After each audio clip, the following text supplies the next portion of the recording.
Bismillah, Assalamualaikum. Selamat datang kembali di Fakta Sejarah bagian ke-26. Jangan gantung mukna, sebuah novel misteri dari Zole Pena. Ini dia selengkapnya.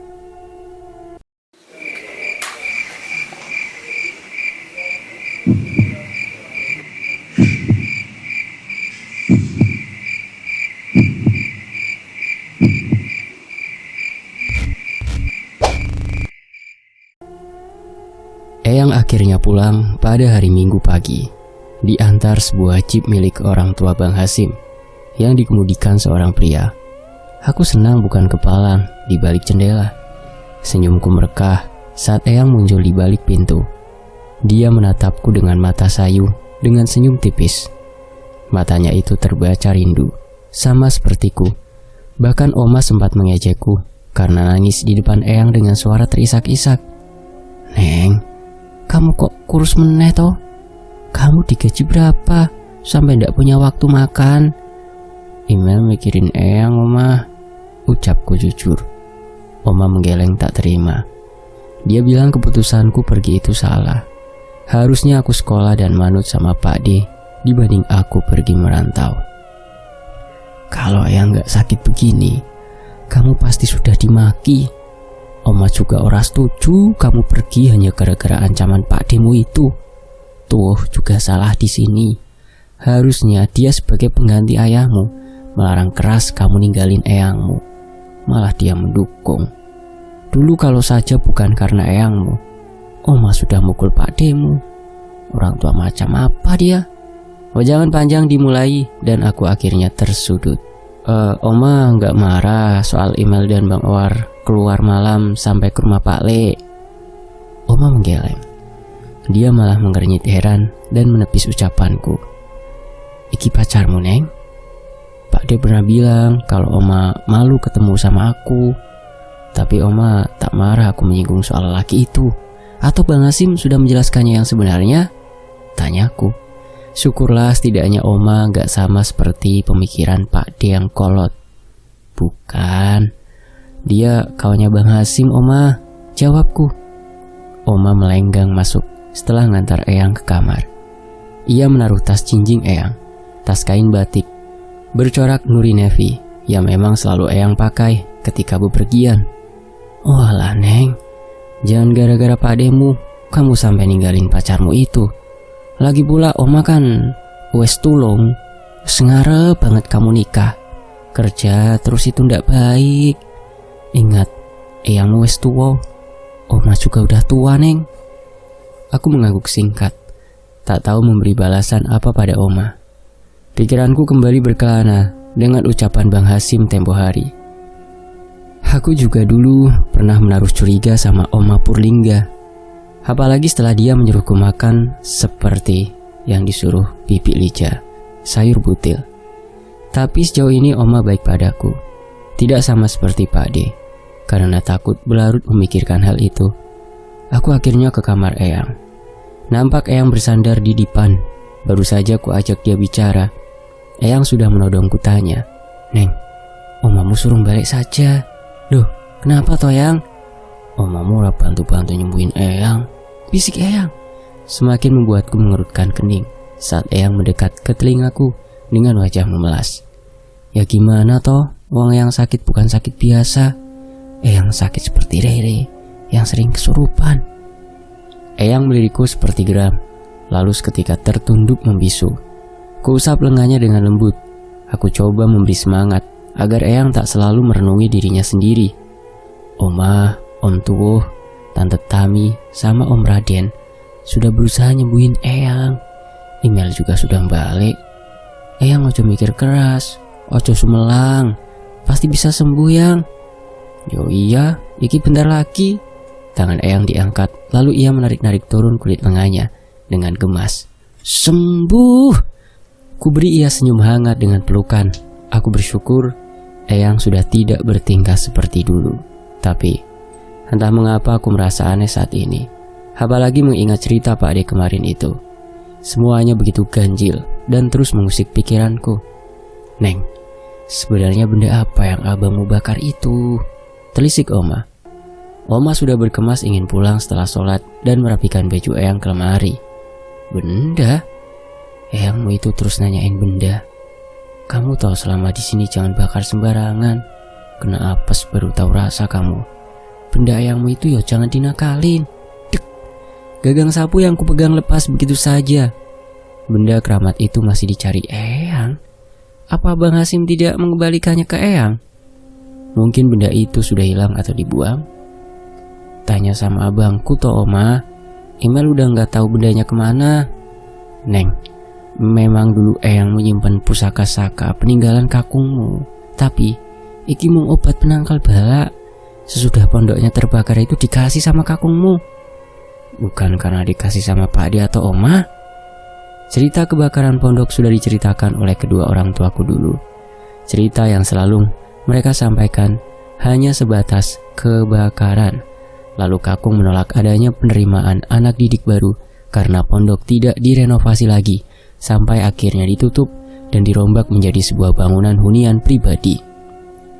Bukan Mel. Kalau benda itu rusak bagaimana Oma? Eyangmu ya pasti ngamuk. Eyang akan meninggal Oma. Ngomong apa toh sayu? Sopo sing mati? Ngawur kamu. Ya kamu bantu cari. Jangan sampai dirusak sama abangmu. Kasihan Eyangmu Neng. Oma, ada yang salah dengan benda itu. Rumah ini ada penghuni lainnya selain manusia. Ya tentu ada Neng.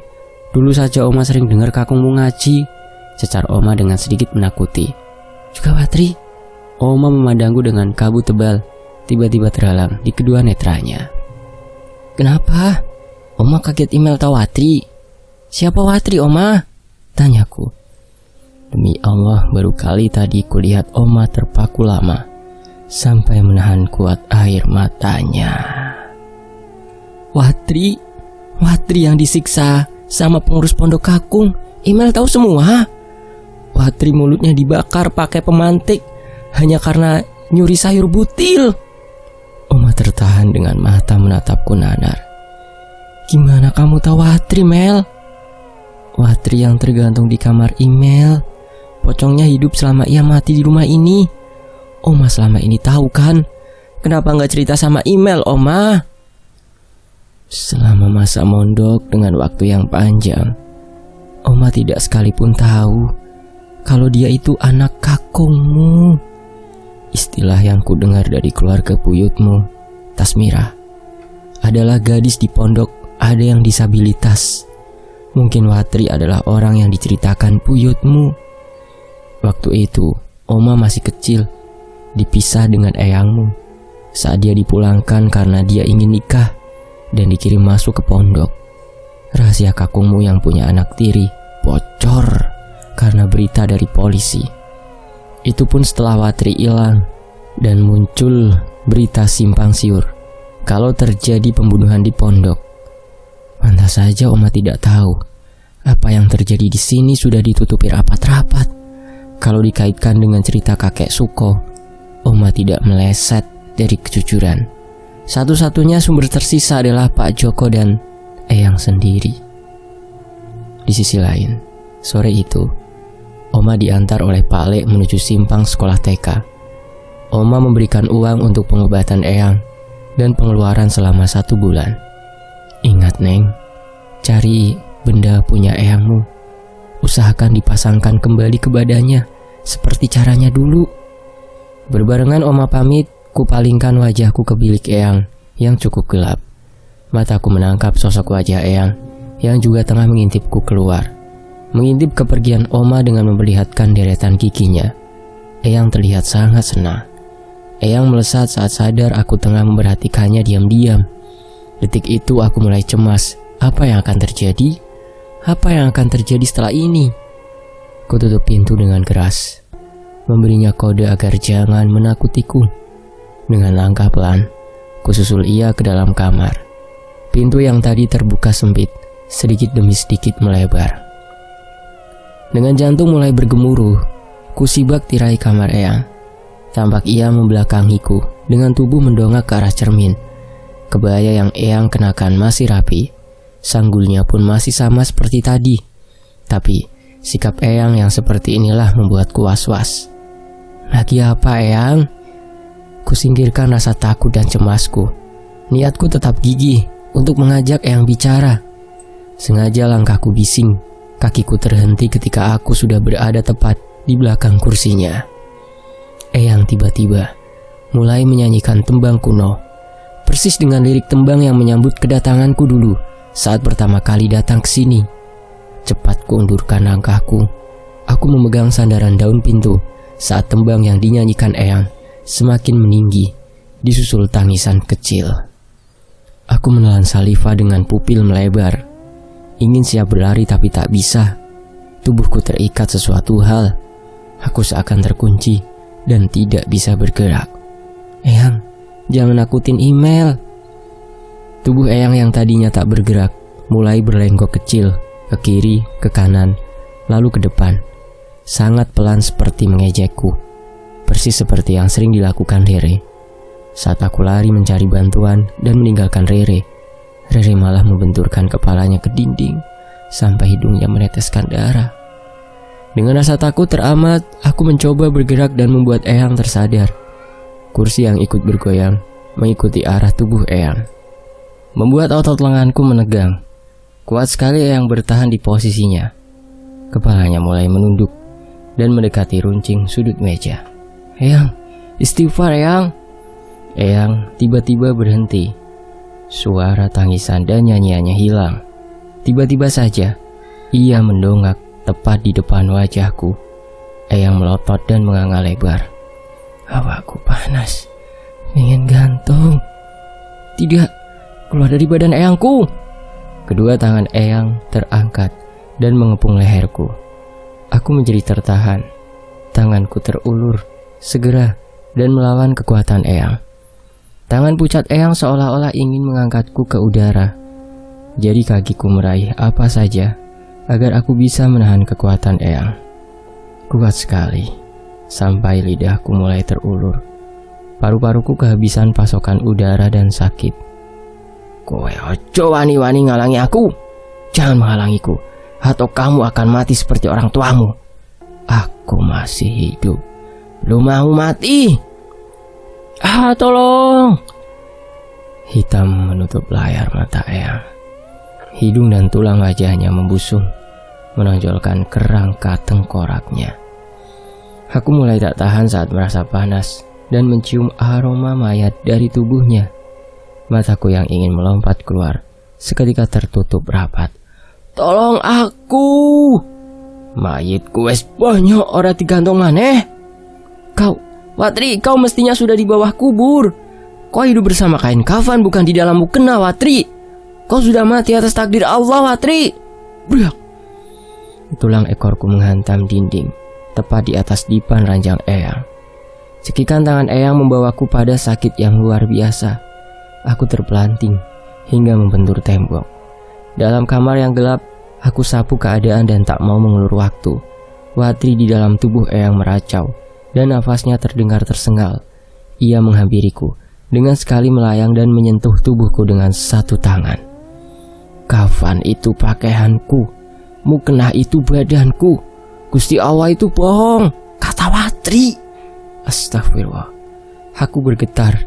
Seluruh badanku membawaku pada ketakutan teramat. Tiba-tiba masuk sebuah cahaya dari celah pintu. Aku menarik nafas dan hendak mendorong wajah yang seperti arang agar menjauh. Neng, istighfar Neng. Silau templok di tangan Pale membuatku merasa lega. Ku tarik nafas panjang sepuas-puasnya sebelum memastikan Watri benar-benar sudah lenyap. Aku tak menyangka Eyang ternyata masih duduk di kursi riasnya, tertunduk dengan wajah pucat. Pak, Eyang tadi jadi setan. Dia nyekik email, Pak. Aku menghujani Pale dengan pengaduanku yang ingin dibunuh Watri. Namun Pale yang ternyata sudah sedari tadi mengintip dan berusaha membobol pintu bilang jika aku seperti kerasukan. Bantal guling berada di pelukanku seolah-olah membuatku ketakutan. Innalillah. Sumpah demi Allah aku jelas-jelas melihat Watri ada di kamar ini. Pak, Watri pasti masih ada di badan Eyangku, Pak. Hendak Neng, Eyangmu hanya diam begitu dari tadi. Cuman kamu yang teriak-teriak sambil minta tolong, cecar Pak Lek dengan wajah penuh kecemasan. Kami berdebat sampai aku berusaha memperlihatkan bekas cekalan Watri. Luka bekas kuku menjadi lebam tercetak jelas di leher dan lenganku. Yowes, kamu Pak Lek antar ke belakang saja. Tidur di kamar kakungmu. Sementara Pak Lek yang urus eyangmu. Tidak Pak Lek, Email mau di kamar Email saja. Nanti kalau Pak Lek diganggu dan minta tolong gimana? Kami saling bertukar pikiran. Sampai aku tak sadar, Eyang meninggalkan kamar. Saat sadar Eyang pergi keluar, Pak Lek mundur dengan memperlihatkan wajah pucatnya. Wajah Pak Lek putih seperti kapas. Bibirnya bergemeluk dengan terlihat sangat ketakutan. Neng, maaf, Pak Lek bohong. Saat itu Pak Lek membisikkan kenyataan jika memang tadi seonggok mayat tengah menindihku. Pak Lek terpaksa berbohong agar Watri yang masih di dalam tubuh Eyang pergi dari kamar. Pak Lek seketika membuatku semakin frustasi. Pak Lek bilang agar Eyang sebenarnya sudah di bawah kendali Watri. Malam hari, aku tak menyangka bisa kedatangan tamu lagi. Padahal sudah banyak orang yang bilang mereka mendengar suara pengajian di rumah ini saat semua pelita mati. Sering pula terdengar orang tengah membuka pagar di atas pukul 1 dini hari. Aku sudah berasumsi kalau tetangga Eyang tak mau bertandang lagi. Macam-macam sugesti pasti sudah menyebar luas. Lantas siapa gerangan yang datang? Assalamualaikum. Waalaikumsalam, siapa? Bik Tuti, Neng. Setelah takzim ku ajak Bik Tuti ke ruang tamu. Aku diberi kue semika. Katanya kue dari pesta. Kue lebaran juga dibuat kalau lagi pesta, Bi? Tanyaku. Maklum aku sudah tidak ingat lagi ke pesta pengantin. Ibu dan ayahku dulu menitipkan aku pada tetangga kalau hajatan. Bisa dibilang aku anak rumahan yang kolot. Di perantauanku sangat jarang ada yang mengundang. Aku kerja pagi lalu pulang malam. Lalu Bik Tutik menjawab, tergantung ada bahannya, Neng. Bik Tutik malah tergelak.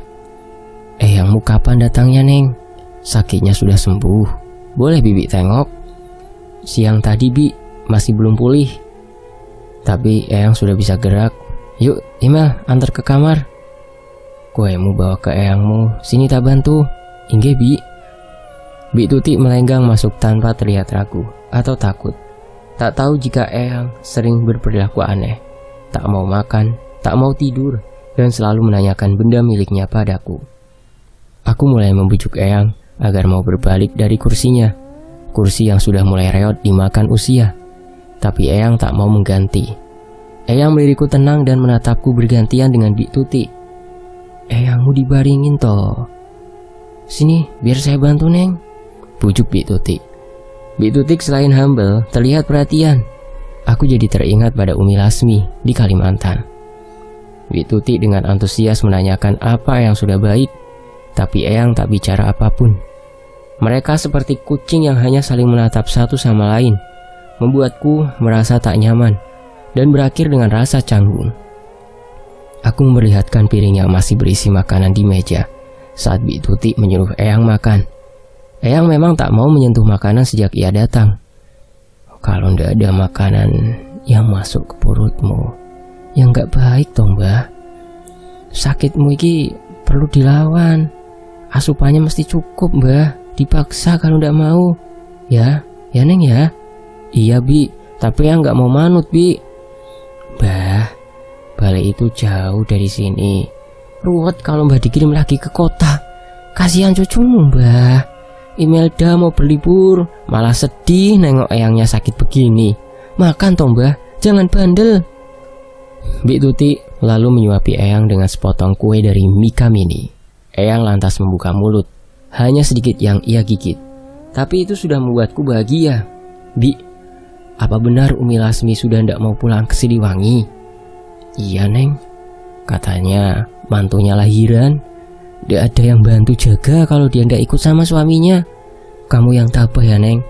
Besok kamu ke balai, minta vitamin, penambah nafsu makan buat eyangmu ya, Neng.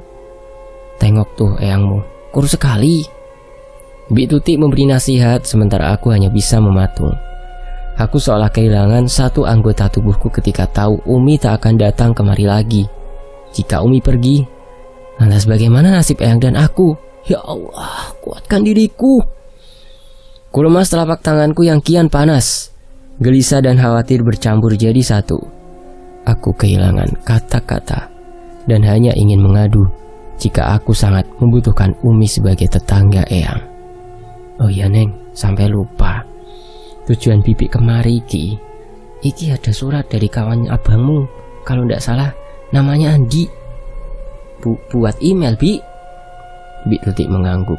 Entah kenapa dadaku berdebar kencang. Khawatir bercampur penasaran. Mbik Tuti pamit pulang karena sudah larut malam. Sementara warungnya belum ditutup.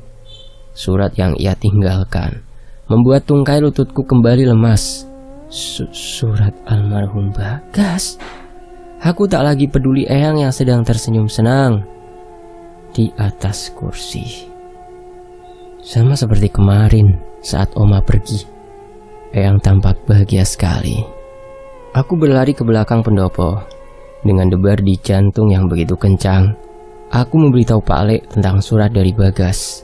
Pak, surat dari almarhum Bagas datang. Sementara itu, gemerincing tali pelita menemaniku melintasi dapur dengan langkah kencang. Nafasku kian memburu. Dadaku berdegup kencang. Entah dari mana ingatanku tiba-tiba terulang kembali pada kejadian itu.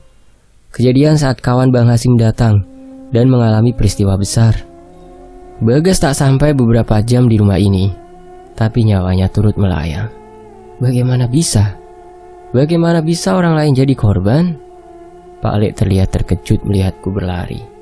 Dia menyuruhku masuk ke pendopo saat tahu aku sedang panik. Pak, surat Bagas sudah datang. Surat opo Neng? Tanyanya dengan kening mengernyit. Beliau tergopoh-gopoh ke bibir pintu hendak membantuku menaiki anak tangga. Jariku yang kebas karena terlalu sering bergetar terulur. Gelisah, takut, dan penasaran seperti terikat dalam tubuhku.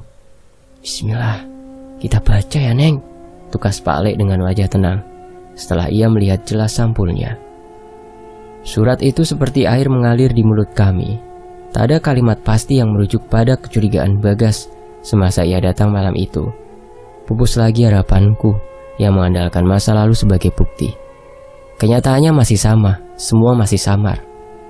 Memang almarhum Bagas cuma melihat itu Pak, di sebelah ruang ini. Dulu, pendopo ini adalah rumah ngaji kakungku. Kata Eyang dulunya di sini penuh santri yang latihan ngaji. Ruangnya berpetak, panjang dan terbuka. Mungkin mereka sudah mati sekarang dan datang sebagai jin Orin. Malam itu, Bagas, Eko, dan Andi lihat orang pakai jubah macam gamis, orang yang melempar jumroh di Ka'bah warna putih. Tapi yang jadi pertanyaan adalah, kenapa rupa mereka mirip Eyang semua?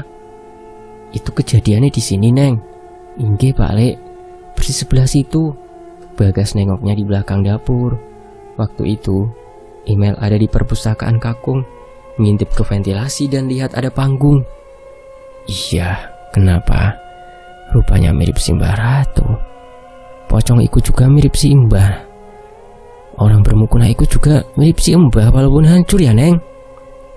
Pak Lek sering lihat pocong itu nggak? Walah, hampir tiap malam Neng didatengin ke mimpi. Makanya dulu Pak Lek sering sakit. Terus apa pendapat Pak Lek soal itu? Kiai babahmu yang punya rahasia Neng. Kita hanya anak akar yang tidak tahu apa-apa tentang puncuk apabila kita diibaratkan sebuah pohon. Kalaupun ada orang yang masih ingat masa-masa kejayaan kakungmu, dia pasti tidak bisa menjelaskan apa rahasia di balik peristiwa kematian Neng Watri. Jadi apa yang harus email perbuat? Kita mesti cari dari keluargamu sendiri Neng, terutama saat eyangmu sendiri.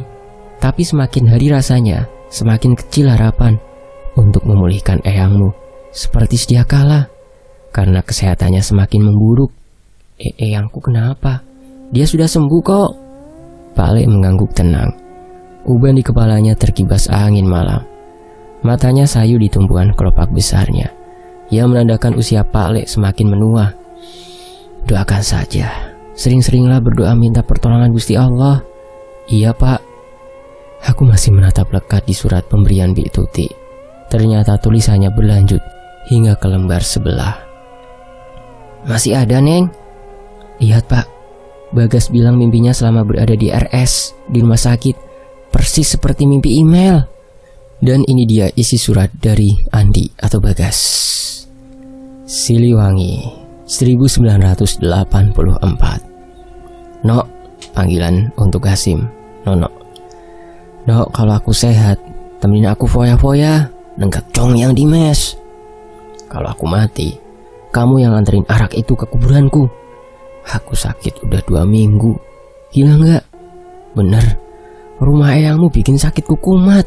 Lihat saja, aku bakal balas dendam sama tuh demit.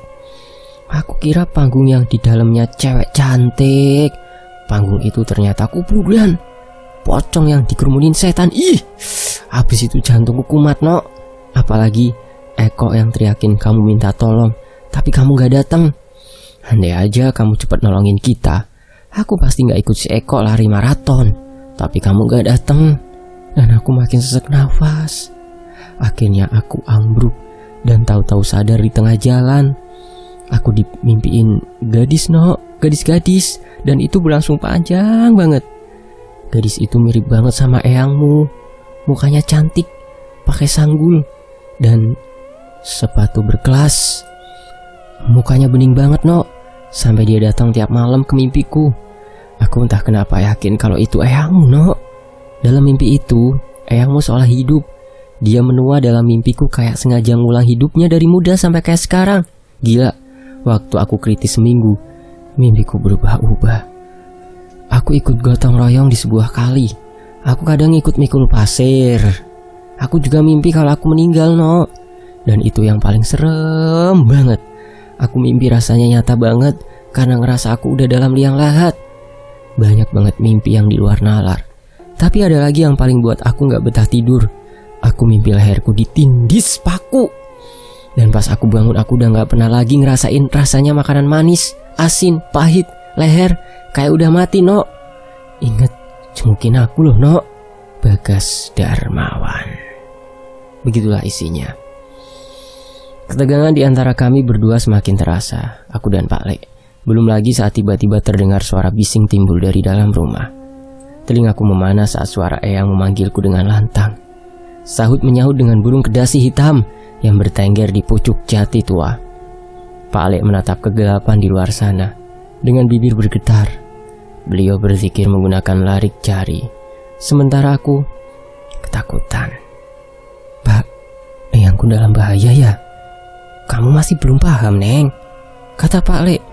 Aku terdiam serbu basah. Pak Le menyuruhku memahami apa? Apa yang terjadi dengan rumah eyang dan pemiliknya itu? Aku tercekat kala daun dari pohon raksasa di sekeliling rumah berserakan, ikut terseret bebas bersama liarnya angin kencang. Malam ini kami enggan bergerak. Di sisi lain suara eyang terus menyebut namaku dengan suara meninggi. Paham apa, Pak? Apa? Maafkan Bapak karena sudah ingin menyampaikan kenyataan. Kamu lapangkan dadamu ya, Neng, dan kuatkan hatimu. Apapun yang akan terjadi denganmu di rumah itu nanti, mintalah perlindungan pada Gusti Allah. Karena sehebat-hebatnya ilmu sihir yang digunakan, iya, tak ada yang akan mengalahkan kekuatan dan kekuasaan Gusti Allah. Sudah lama eyangmu dikendalikan, Neng. Sudah sebelum kamu ninggalin eyangmu ke Sumatera, eyangmu sudah meninggalkan raganya. Di dalam rumah itu bukan lagi eyangmu, tapi sosok bermukena putih. Dia itu Lawatri. Bruk, gak mungkin Pak Le. Suara benturan kaca dan lantai itu berasal dari tungku pelita yang aku pegang. Bruk, dadaku semakin mendidih dan emosiku memuncak seketika. Aku sadar dan ingin tertawa mengejek, tapi wajah lelaki yang aku kenal ini terlihat nanar, serius. Tak ada tanda-tanda dia sedang bercanda. Bahkan Pak Le menyuruhku agar tenang dan mendengar kelanjutannya. Email gak percaya, Pak. Eyangku di dalam sehat-sehat saja. Tadi Bik Tuti nyuapin eyang. Eyang tenang, kelihatan seneng. Mana mungkin? Neng, mimpimu yang bicara, Neng. Ah, itu bunga tidur, Pak Le, jawabku. Bapak hanya menolongmu, Neng. Kamu mesti hati-hati dengan tubuh eyangmu. Dia memang hidup di sisimu, tapi sudah dirasuki dari tahun-tahun yang lalu. Cobalah pahami isi surat Den Bagas. Itu bukan bunga tidur, tapi sebuah petunjuk dan firasat. Bersambung, nantikan kelanjutannya di Fakta Sejarah.